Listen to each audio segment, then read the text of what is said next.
নমস্কাৰ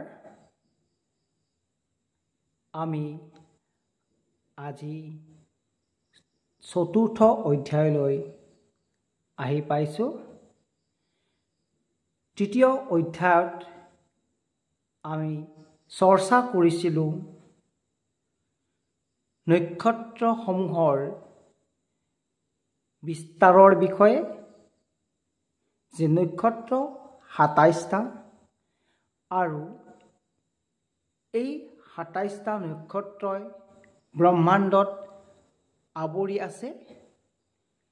ব্ৰহ্মাণ্ডক যদি আমি 360 ডিগ্ৰী বুলি ধৰি লওঁ, তেতিয়াহ'লে এই ২৭টা নক্ষত্ৰ সমানভাৱে বিস্তাৰিত হৈ থাকে।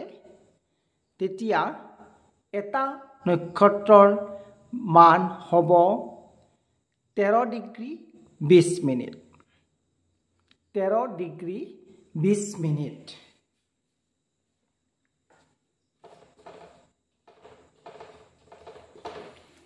আমি পাইছিলোঁ যে এক নক্ষত্ৰৰ মান 13 ডিগ্ৰী 20 মিনিট।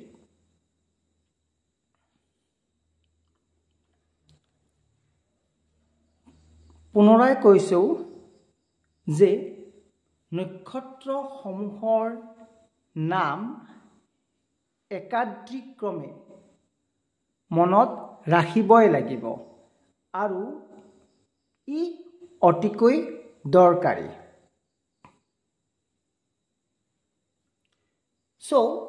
এক নক্ষত্ৰৰ মান 13 ডিগ্ৰী 20 মিনিট। আজিৰ অধ্যায়ত আলোচনা কৰিব ওলাইছোঁ নক্ষত্ৰ আৰু নক্ষত্ৰসমূহৰ অধিপতি।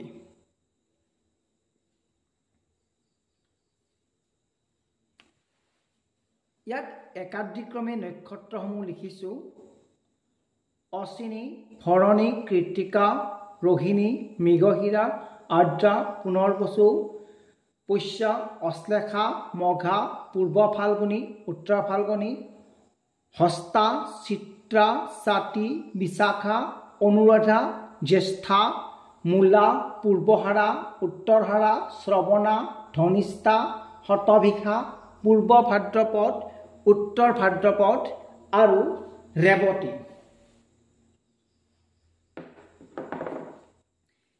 এই ২৭টা নক্ষত্ৰ আৰু এই ২৭টা নক্ষত্ৰৰ অধিপতিৰ বিষয়ে আমি জানিম। এতিয়া প্ৰশ্ন হ'ল, নক্ষত্ৰ হৈছে ২৭টা আৰু গ্ৰহ হৈছে ৯টা।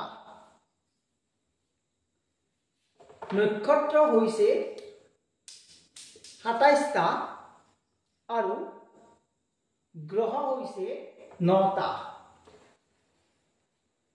গতিকে আমি ইয়াৰ পৰাই বুজিব পাৰোঁ যে এটা গ্ৰহই ৩টা নক্ষত্ৰৰ স্বামিত্ব লাভ কৰিছে। এটা গ্ৰহই ৩টা নক্ষত্ৰৰ অধিপতি হ'বলৈ সক্ষম হৈছে।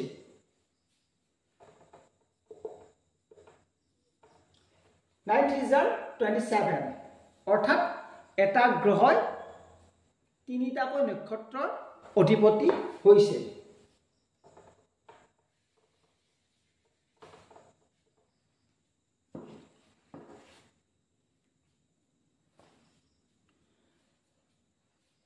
অশ্বিনীৰ অধিপতি কেতু,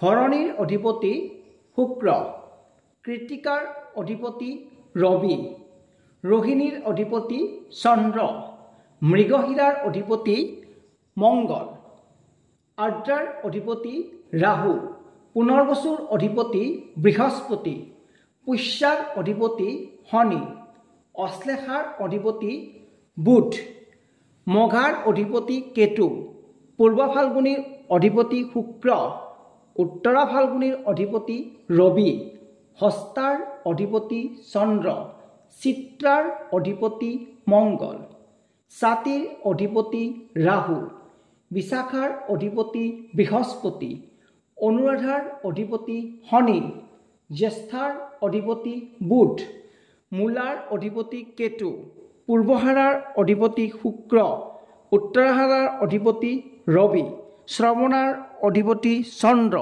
ধনিষ্ঠাৰ অধিপতি মংগল, শতভিষাৰ অধিপতি ৰাহু, পূৰ্ব ভাদ্ৰপদৰ অধিপতি বৃহস্পতি, উত্তৰা ভাদ্ৰপদৰ অধিপতি শনি আৰু ৰেৱতীৰ অধিপতি বুধ। গতিকে এই ২৭টা নক্ষত্ৰৰ অধিপতিসমূহ হৈছে এনেকুৱা। এতিয়া প্ৰশ্ন হ'ল আমিনো ইয়াক সহজতে কেনেকৈ মনত ৰাখিম? তাৰ বাবে মই ৩টা ভাগত লিখিছোঁ। অশ্বিনী 1 নম্বৰ, 1ৰ পৰা 9লৈকে আছে, 10ৰ পৰা 18লৈকে আছে, এনেকৈ নাম্বাৰসমূহ লিখিছোঁ। এতিয়া চাওক, অশ্বিনীৰ অধিপতি কেতু, মঘাৰ অধিপতি কেতু আৰু মূলাৰ অধিপতি কেতু। 1 2 3 4 5 6 7 8 9 অৰ্থাৎ 9টাকৈ আমি ভাগ কৰিছোঁ, 3 ভাগত ভাগ কৰিছোঁ। তাৰ প্ৰথমটোত পাইছোঁ আমি অশ্বিনীৰ কেতু, ঠিক দ্বিতীয় ভাগটোতো আমি পাইছোঁ প্ৰথমটোৰ মঘাৰ কেতু, ঠিক তৃতীয় ভাগটোতো পাইছোঁ মূলাৰ অধিপতি কেতু। এতিয়া সহজ প্ৰক্ৰিয়া আমি মনত ৰখাৰ বাবে ল'ব পাৰোঁ। 1 নম্বৰটো কেতু, তাৰপিছত চাওক 10 নম্বৰটো কেতু, 10 11 12 13 14 15 16 17 18, যেনেকৈ 1ৰ পৰা 9লৈ, ঠিক 10ৰ পৰা 18লৈ, গতিকে 19 নম্বৰটো মূলা, মূলাৰ অধিপতি কেতু। অৰ্থাৎ কেতুৱে 3টা নক্ষত্ৰৰ অধিকাৰী হৈছে, অশ্বিনী, মঘা আৰু মূলা। অশ্বিনী, মঘা আৰু মূলা, অৰ্থাৎ নাম্বাৰিং ৱাইজ আপুনি মনত ৰাখিব পাৰে 1 10 19, 1 10 19, এই তিনিওটা হৈছে অধিপতি কেতু, এই তিনিওটা নক্ষত্ৰৰ অধিপতি কেতু। ঠিক তেনেদৰে 2 11 অৰ্থাৎ আৰু সহজ প্ৰক্ৰিয়া 2 + 9 11, 11 + 9 20, আৰু সহজ প্ৰক্ৰিয়া যে আমি যদি 9কৈ যোগ কৰি যাওঁ, 2 9 11, 11 9 20, অৰ্থাৎ এটা মনত ৰাখিলে বাকীটো আপোনাৰ ওলাই পৰিব। 2 11 20, ইয়াৰ অধিপতি শুক্ৰ, অৰ্থাৎ ভৰণী, পূৰ্বা ফাল্গুনী আৰু পূৰ্বহাৰৰ অধিপতি শুক্ৰ। 2 11 আৰু 20।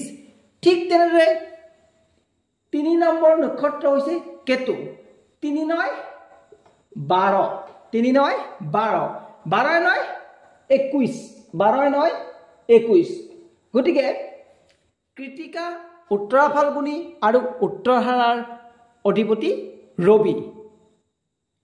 3 9 12, 12 9 21, অৰ্থাৎ ৰবিৰ নক্ষত্ৰ 3টা, কৃতিকা, উত্তৰা ফাল্গুনী আৰু উত্তৰাহাৰা। নাম্বাৰিং ৱাইজ মনত ৰাখিব পাৰিলে অতি ভাল। 3 12 21। গতিকে আমি এইখিনিত বুজি ল'লোঁ যে, বা বুজি পালোঁ যে নক্ষত্ৰ সমূহৰ অধিকাৰী আছে আৰু এই প্ৰতিটো গ্ৰহ এই 9টা গ্ৰহই এনেকৈ অধিকাৰীবিলাক লৈছে অশ্বিনীৰ কেতু ভৰণীৰ শুক্ৰ ঠিক তেনেকৈ প্ৰতিটো নক্ষত্ৰৰ প্ৰতিটো গ্ৰহে লৈছে আমি যদি পুনৰাই এটা আকৌ সহজ পদ্ধতি আমি বুজি লওঁ আহক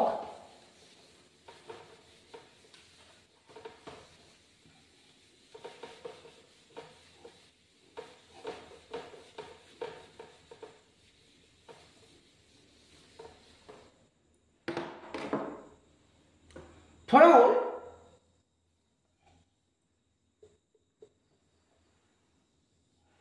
এইখন ব্ৰহ্মাণ্ড এই ব্ৰহ্মাণ্ডক যদি আমি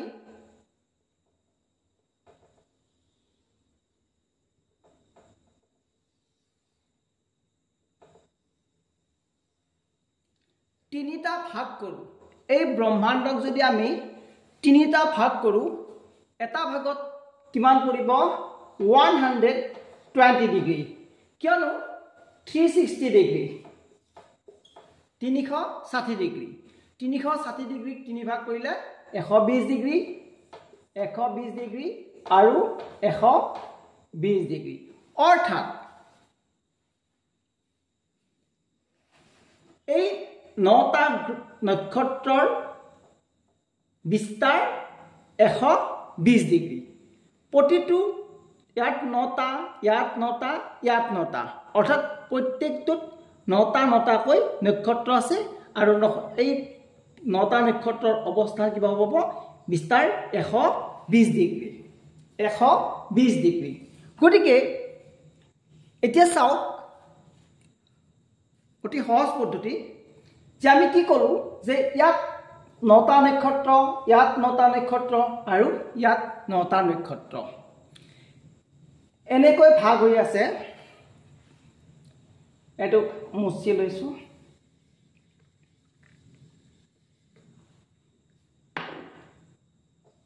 1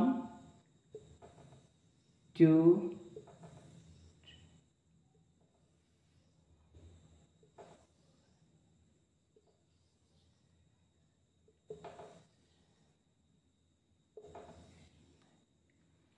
জাস্ট আকিছো ইকুৱেল হোৱা নাই যি নহওক এই ইয়াত 9টা নক্ষত্ৰ অৱস্থান কৰিছে আৰু প্ৰতিটোৱে সমান সমান দূৰত্বত আছে ধৰি ললোঁ এইটো নক্ষত্ৰ অশ্বিনী কিমান আছিল বিস্তাৰ 0 ৰ পৰা 13 ডিগ্ৰী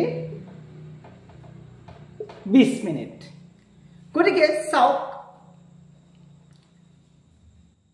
120 ডিগ্ৰী কৈ আছিল আৰু ইয়াত কিমান আছে অশ্বিনী 13 ডিগ্ৰী 20 মিনিট এতিয়া গ্ৰহ আছিল কেইটা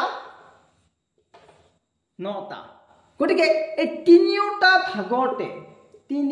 ভাগতে একোটা গ্ৰহই এবাৰ এবাৰকৈ আহিছে ইয়াত প্ৰথমটোত আহিছে ইয়াৰ প্ৰথমটোত আহিছে আৰু ইয়াৰো প্ৰথমটোত আহিছে অৰ্থাৎ কে কে কে ধৰি লৈছো কেতু কেতু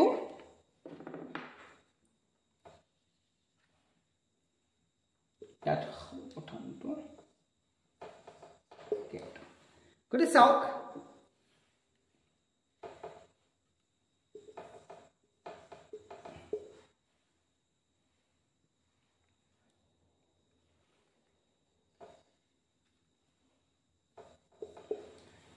ইয়াত যিদৰে প্ৰথমত আহিছে ইয়াতো প্ৰথমত আৰু ইয়াতো প্ৰথমত গতিকে এটো নাম্বাৰিং যদি আমি কৈ দিও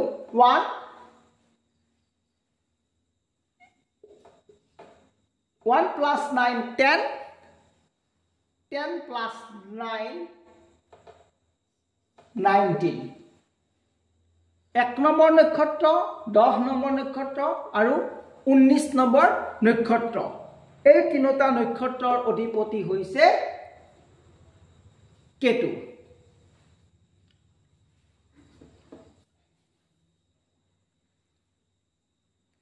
গতিকে আজি এই অধ্যায়টোত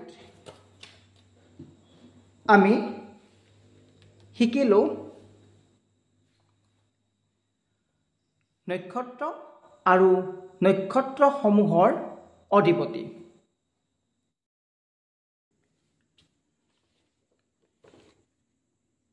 এই চেনেলটোত এনেকৈ জ্যোতিষ চৰ্চা চলি থাকিব। মই আশা কৰোঁ আপুনি এই চেনেলটোৰ সৈতে এনেকৈয়ে জড়িত হৈ থাকিব। জ্যোতিষ চৰ্চা কৰি আমি নথৈ আনন্দিত হ'ম। ধন্যবাদ। আপোনাৰ অনাগত দিনবোৰ শুভ হওক তাৰে কামনাৰে। ওম নমঃ শিৱায়।